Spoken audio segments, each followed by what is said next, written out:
Hi and welcome to day 12 of the Dry Jam Plan. Today I want to talk about, I want to ask you a question. Are there normal drinkers?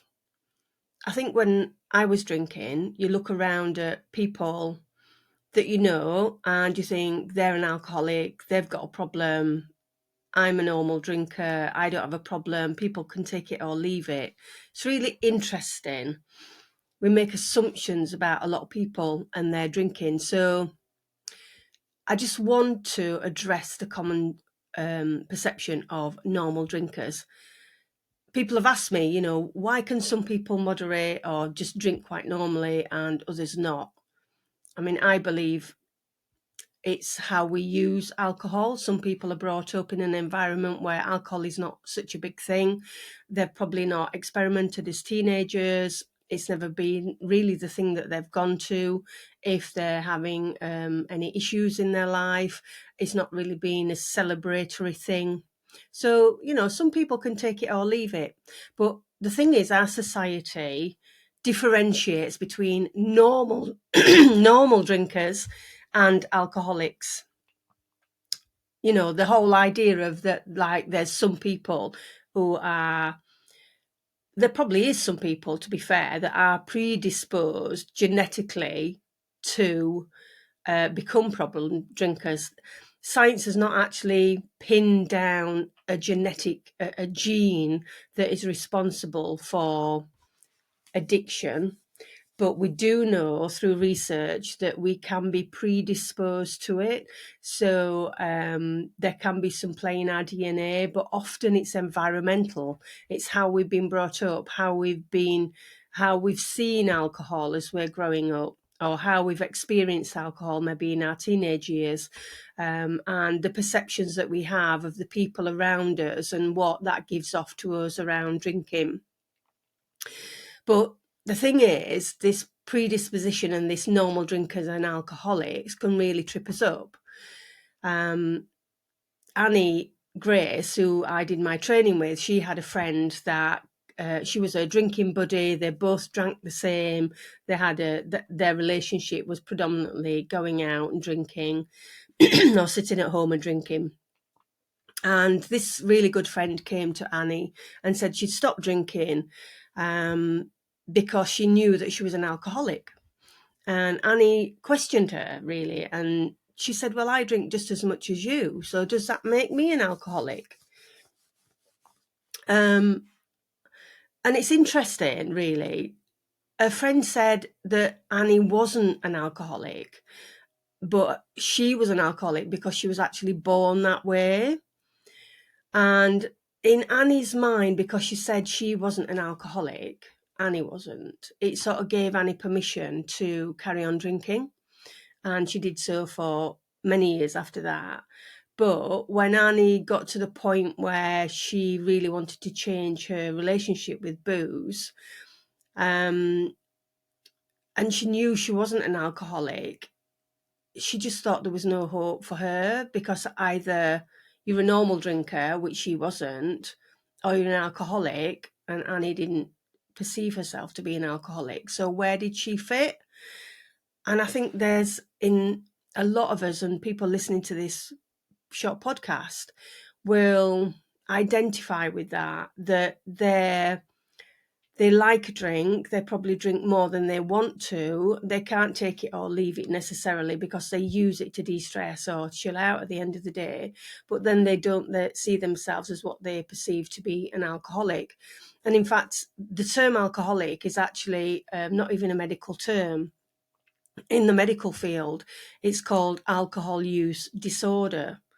I mean, science has proven with mice that if you give mice alcohol over a period of time for long enough and enough of it, then they do become addicted, because it is an addictive drug. It's just like tobacco, it's just like sugar, it's just like, it is an addictive substance.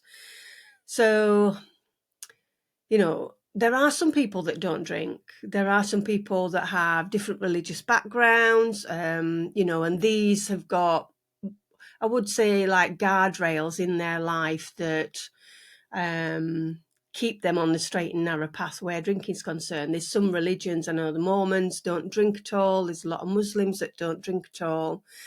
And there's some people in society that have been brought up to know that alcohol isn't good in large amounts, so they moderate quite well, and it's quite ingrained in their mindset and their thinking and their psyche that a couple of drinks a week's okay, and that's what they limit themselves to. But there's that massive grey area, and that's where I wasn't a normal drinker per se, if whatever a normal drinker is. And I mean, I must admit, I did actually Google a couple of times, am I an alcoholic? And you've probably done that so many times. And because I didn't tick all the boxes, then obviously I wasn't. And I don't ever consider myself to be an alcoholic. And, I don't have an issue with AA and people going and believing it's a disease, if that's what they want to believe. And, the community in AA, I know the support is fantastic. And people go there and get on really well and have sponsors, and it's the best thing and it's the right path for them. It certainly wasn't for me. And I know it's not the right path for a lot of other people. So what else do you do? What else is out there? If you go to your GP surgery to say, look, I think my drinking's becoming quite heavy, they don't have a lot of tools in their toolbox. It's either an outpatient's rehabilitation type program that you probably have to wait 6 months to a year to get on anyway, or it's go to your local AA meeting. There's nothing in between. And that's why I'm quite passionate about spreading the word of mindset and the methodology and framework that I use through Annie Grace's program, because it's all about science, it's all about understanding, it's all about knowledge, and getting to grips on your drinking patterns and how do you want to change it. I didn't intend stopping for good. I just intended having a month off, and then I went another couple of weeks and then another month and another month, and I just didn't want to go back to it. I could drink if I wanted to drink. I reckon I could moderate. It wouldn't be a problem, but I don't want to, because I've educated myself enough around alcohol to think I don't really want to put that toxin into my body. Now, you might think differently. You might think that, it's fine to have a couple of glasses of wine or a couple of G&Ts in the week, and that's perfectly fine.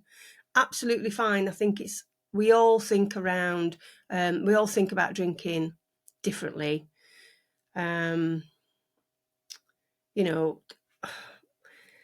Yeah, our perceptions are different. That's all I can say, really. And the bottom line is, if you're drinking regularly, it's not that you're an alcoholic, or it's not that you continue, if you continue along that path,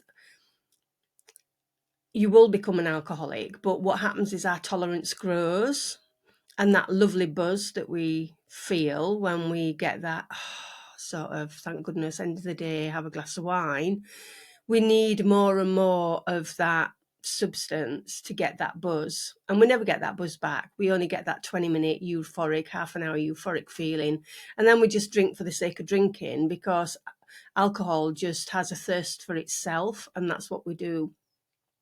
So I just wanted to say today, really talk about, are they normal drinkers, and what is a normal drinker?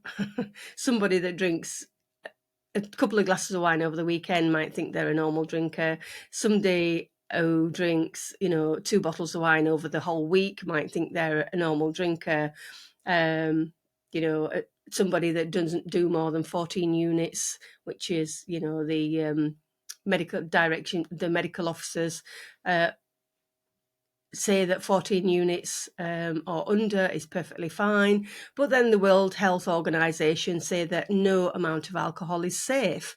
So you get all this conflicting evidence, and I think at the end of the day it's down to you. But I just hope that you're getting on fine with Dry January. I hope that these are really helping, and I'll be back tomorrow with another subject. So you enjoy the rest of your day and take care. Bye bye.